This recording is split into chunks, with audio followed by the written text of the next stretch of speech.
विचार आएंगे, फिर होगा मेरे परिवार में इतनी परेशानी है।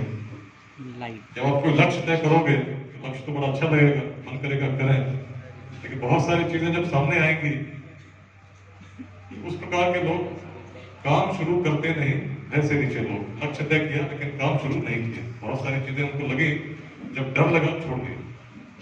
मध्यम दूसरी कैटेगरी है, मध्यम त्यजते बीच में, मध्यम त्यजते बीच में देख विषम संयोग।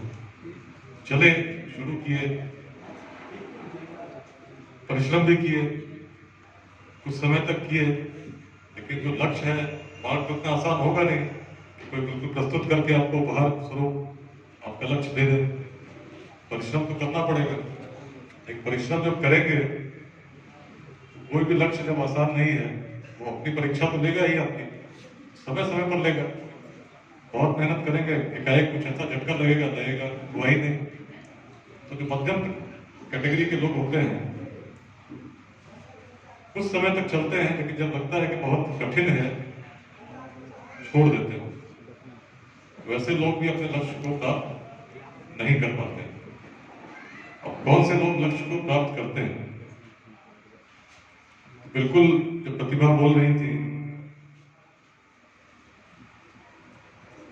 पर उत्तम वे लोग जो, पर उत्तम वे लोग जो हर दुर्गम पथ झेल, पर उत्तम वे लोग जो हर दुर्गम पथ झेल, दृढ़ता से बढ़ते सतत, दृढ़ता से बढ़ते सतत, बाधाओं को ठेल।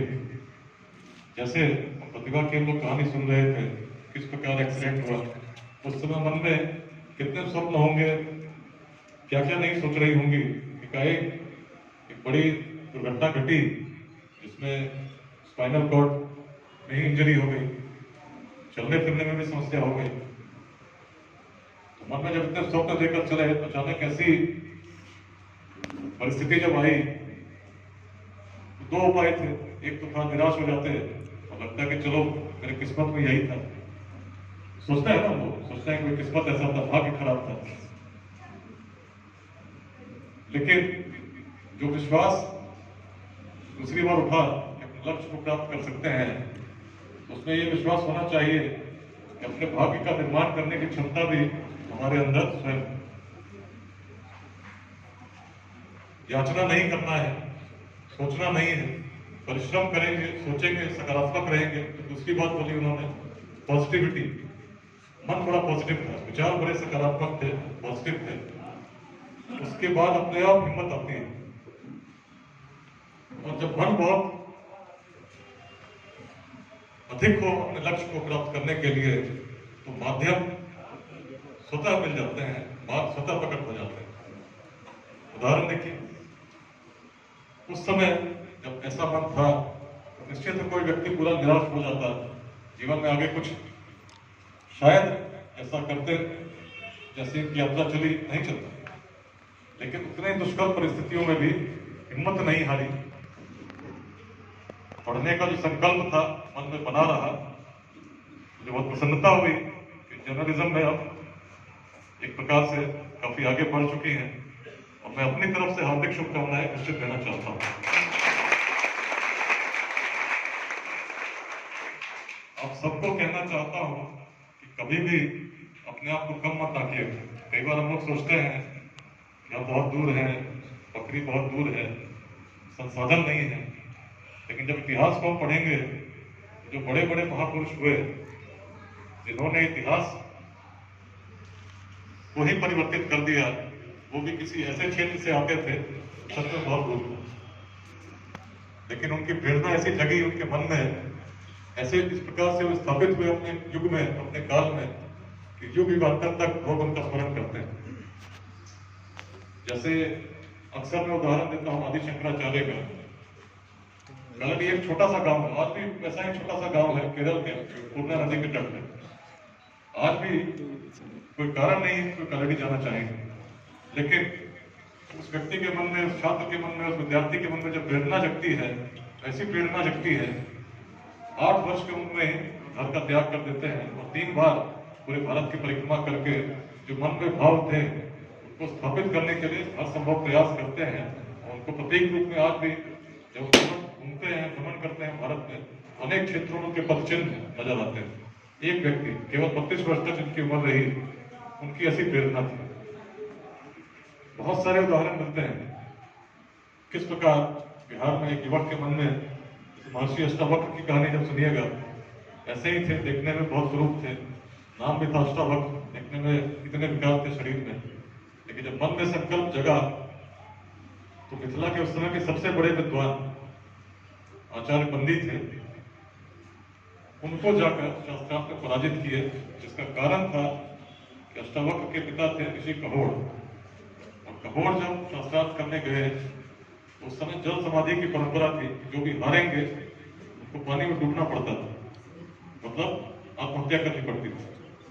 उस प्रतिज्ञा के सामने भी एक बालक के मन में जब भाव जगा, उसने प्रयास किया, परिश्रम किया, विद्वता अर्जित की और सबसे बड़े उस समय के विद्वान को पराजित कर दिया। क्षमता सबके अंदर। और संस्कृत में जब लोग श्लोक को पढ़ते हैं, विचारों को सुनते हैं, वो तो कहता है कि परमात्मा का अंश हर आत्मा में है। और जैसे कि किसी सोने को या किसी धातु को हम काटेंगे, छोटे से छोटे अंश में भी जो गुण होंगे, गुण तो वही होंगे जो उस धातु के थे जिससे कटा है। तो जब हम कहते हैं कि परमात्मा का अंश आत्मा में है, तो निश्चित सबके अंदर कुछ गुण तो होंगे ही। और परमात्मा के गुणों की अगर बात कीजिए, असीम नहीं है क्या? असीम है, पूरी सृष्टि का संचालन करने की क्षमता रखती है। उस अंश रूप भी अगर हमारे अंदर है और उस प्रकार के गुण हैं, उसको अगर हम जान गए, अपने आप को जान गए, कितनी क्षमता हमारे अंदर है, कोई लक्ष्य असाध्य नहीं है। जो भी दिक्कत दिखती है, आपको उदाहरण मिल जाएंगे। प्रतिभा एक उदाहरण है, विल्सन एक उदाहरण है। समस्याएं आएंगी, क्योंकि जब भी आप लक्ष्य पर चलेंगे, कुछ ना कुछ ऐसा होगा जिससे मन टूटेगा, मन दिग्भ्रमित होगा, भटकेगा। लेकिन तब यदि मन में लक्ष्य स्पष्ट होगा और निश्चय दृढ़ होगा कि करना है, तो मार्ग भी स्वयं मिलेंगे, स्वतः प्रकट होंगे और आपको आगे ले जाएंगे। बहुत कम लोग सफल होते हैं। जितने लोग इच्छा करते हैं, उसमें कुछ ही लोग ऐसे मिलेंगे जो जब जीवन यात्रा काफी चल चुकी हो, तो कहेंगे हम सफल हुए, जो हम करना चाहते थे वो हमने किया। लेकिन उसका कारण यही है कि प्रेरणा इतनी मजबूत थी, इतनी स्पष्ट थी युवावस्था में, बहुत क्लियर थे कि मुझे करना क्या है। जब क्लियर नहीं रहेंगे, स्पष्ट नहीं रहेंगे, आगे चलेंगे दिग्भ्रमित होंगे। लेकिन लक्ष्य यदि हमारा स्पष्ट हो कि हमको क्या करना है, क्यों करना है, तो कैसे करना है, वो अपने आप पता चल जाएगा। लेकिन क्या करना है और क्यों करना है, ये अगर स्पष्ट हो गए, तो कैसे करना है हो जाएगा। जिससे भगवान श्री कृष्ण ने गीता में कहा, कर्म करो और फल की इच्छा मत करो। क्योंकि यदि आप पूरी कर्म, कहने का तात्पर्य ये पूरी ऊर्जा जो भी आप करते हैं उसमें आप लगाइए। यदि मन में लक्ष्य स्थापित किया है, मन में आपने लक्ष्य तय किया है, इससे हतोत्साहित नहीं होना है कि कितना कठिन है, कितना परिस्थिति कैसी आएगी। पूरी ऊर्जा झोंक दी, जैसे शेर शिकार में लगा देता है। हो सकता है तात्कालिक असफलता दिखे, लेकिन प्रयास को जारी रखिए, परिश्रम करिएगा, निश्चित सफलता मिलेगी। परिश्रम कभी व्यर्थ नहीं जाता, परिश्रम कभी व्यर्थ नहीं जाता। लेकिन अगर परिश्रम से हम विमुख होंगे, आप घूमेंगे, आपको गांव में आसपास में कुछ लोग मिल जाएंगे जो बताएंगे कि देखो एक दलाल घूम रहा है, कहता है इतने लाख रुपए दोगे तो यहाँ नौकरी लग जाएगी, इतने लाख रुपए दोगे तो पेपर लीक करा के दे देंगे। मिलते हैं ना लोग इस तरह के जो बात कराते रहते हैं, जिसको हम लोग बोलते हैं सेटिंग में लगे रहते हैं। तो बहुत युवा भटकते हैं ऐसे सेटल के चक्कर में, लग जाते हैं, हमको लगता है सेटिंग हो गई तो सेट हो जाएंगे। लेकिन देखिए, जब लक्ष्य तक पहुंचना हो, एकाएक कोई जाके कहीं स्थापित हो गया तो गिरेगा ही। तो यार, अक्सर मैं उस कहानी का जिक्र करता हूँ जब बिहार बोर्ड के टॉपर्स थे, बड़े खुश थे, माता पिता लड्डू खिला रहे थे, पूरे मीडिया में चल रहा था। वे टॉपर है, वैशाली जिला के थे। एकाएक जब टीवी वाले पहुंचे, प्रश्न पूछना शुरू किए, उत्तर जब मिले तो पता चल गया क्या हुआ। उसके बाद FIR दर्ज हुई, कितने लोग पकड़े गए। जब भी गलत माध्यमों से लक्ष्य को प्राप्त करने का प्रयास कीजिएगा, कहीं ना कहीं फंसिएगा जरूर, चैन की नींद नहीं आएगी। हमेशा लगेगा कब चोरी पकड़ी जाएगी। और जो व्यक्ति खुद में असंतुष्ट होगा, खुद में परेशान रहेगा, समाज के लिए क्या करेगा? ऐसे ही काम करेगा। मत करिए। अगर कोई मिलता है इस प्रकार का व्यक्ति, उसको भी बता दीजिए, उससे प्रभावित नहीं होना है। अपने लक्ष्य को लेकर बहुत स्पष्ट हो जाइए। परिश्रम के बिना दूसरा कोई शॉर्टकट नहीं है। यदि आसमान पर पहुंचेंगे तो सीधे गिरेंगे, क्योंकि आसमान में हम सीढ़ियों से चढ़ के तो पहुंचे नहीं, और जो सीढ़ियों से चढ़ के पहुंचेगा गिरेगा नहीं, स्थापित रहेगा, दूसरों को भी प्रेरित करेगा।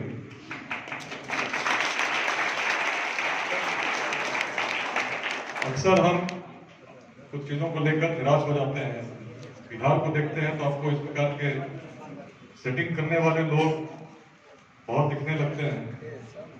युवाओं की बात कीजिए तो लोग आपस में खंड खंड में बटे हुए हैं। किसी गंभीर मुद्दे पर बात कीजिए, बात जातिवाद में पहुंच जाती है। इन चीजों से ऊपर उठ के सोचना पड़ेगा। बिहार के इतिहास से प्रेरित होना होगा। बिहार एक समय था जब मार्ग आज की तरह नहीं थे। आज तो बकरी आने के लिए रोड है, लेकिन उस समय यहाँ से लेकर अफगानिस्तान तक, अफगानिस्तान के पार तक, पूर्वोत्तर तक, दक्षिण तक एक अखंड भारत का साम्राज्य चलता था, जिसके केंद्र में यहीं पाटलिपुत्र में शासक स्वयं बैठा रहता था। जब मार्ग नहीं थे, संचार के माध्यम नहीं थे, आज की तरह प्रौद्योगिकी नहीं थी, इतने बड़े साम्राज्य का हम संचालन कर पाने का सामर्थ्य रखते थे। विद्या की बात कीजिए तो हम मिथिला के क्षेत्र से आते हैं, जिसके उत्तर में हिमालय है, दक्षिण में गंगा है, पूर्व में कोसी है, पश्चिम में गंडक है। उस क्षेत्र के हम आते हैं। उस क्षेत्र का ऐसा इतिहास रहा कि सबसे प्राचीन काल में जो वेद लिखे गए, वेदों ने भी उत्कर्ष नहीं पाया, मिथिला में पाया। ऐसी परंपरा हमारी ज्ञान की इतनी प्राचीन। बाद में विश्वविद्यालय स्थापित हुए, अनेक तत्व जन्म लिए, धर्म जन्म लिए। उस क्षेत्र उसका साक्षी रहा है। शौर्य की बात कीजिए, ज्ञान की बात कीजिए, उद्यमिता की बात कीजिए, तो हमारे पूर्वज कभी परिश्रम करने में चुके नहीं। और शवक का मैंने उदाहरण दिया, उसी प्रकार हमारे व्यवसायी भी सुदूर देशों में जाकर व्यवसाय करने में कभी चुकते नहीं थे। इतिहास साक्षी है, लिखा हुआ है, पढ़ सकते हैं। लेकिन पढ़ के यदि प्रेरित नहीं हुए, उसी सेटिंग में लग गए, तो बिहार का तो कुछ नहीं होगा, अपना कल्याण भी हम नहीं कर पाएंगे। आवश्यकता है प्रेरणा ग्रहण करने की, परिश्रम करने की, परिश्रम के साथ आगे बढ़ने की, और जो लोग दिग्भ्रमित हैं उनको भी समझा के सही मार्ग दिखाने की। मेरा सबसे कहना यही होगा, अपने लक्ष्य को बहुत स्पष्ट रूप से जानिए, पूरा परिश्रम कीजिए। परिश्रम कभी व्यर्थ नहीं जाएगा। और अगर मन में इच्छा हुई, प्रेरणा जग गई, उस काल में जब कुछ नहीं था, बिहार अग्रणी था, और जब सब कुछ है, केवल ऊर्जाओं को सही दिशा में हम लगा दें, आपस में संघर्ष छोड़ दें, सहयोग करें, और एक बड़ी सोच को लेकर चलें, छोटे छोटे बात से ऊपर उठ जाएं, बिहार का भविष्य निश्चित उज्जवल होगा। हमारी भावी पीढ़ियों के लिए भी हम कुछ लेकर जाएंगे। सभी को हार्दिक शुभकामनाएं देना चाहता हूँ। साथ में कहना चाहता हूँ, जब भी बकरी आया हूँ, बहुत प्रसन्न होकर गया हूँ, बहुत उत्साहित होकर गया हूँ, क्योंकि अजीब सी असीम अद्भुत ऊर्जा सभी युवाओं में मैंने देखा है। उस बार भी आया था, आप में भी कुछ वैसी अनुभूति हुई, आज भी हो रही है। मुझे लगता है कि बिहार के भविष्य में निश्चित ही इस क्षेत्र के युवाओं की बहुत महत्वपूर्ण भूमिका होने वाली है। लेकिन मन में कभी स्वयं को कम मत आकिएगा, उसको लेकर चलिएगा। निश्चित जैसे कल्पना हम लोग कर रहे हैं, मन में दृष्टि दिख रही है, साबित होगी। सभी को शुभकामना आपके जीवन में लक्ष्यों को प्राप्त करने के लिए। मिलकर कुछ ऐसा करें कि हम अपने क्षेत्र को, उसके इतिहास को, उसके भविष्य को गौरवान्वित करें। धन्यवाद।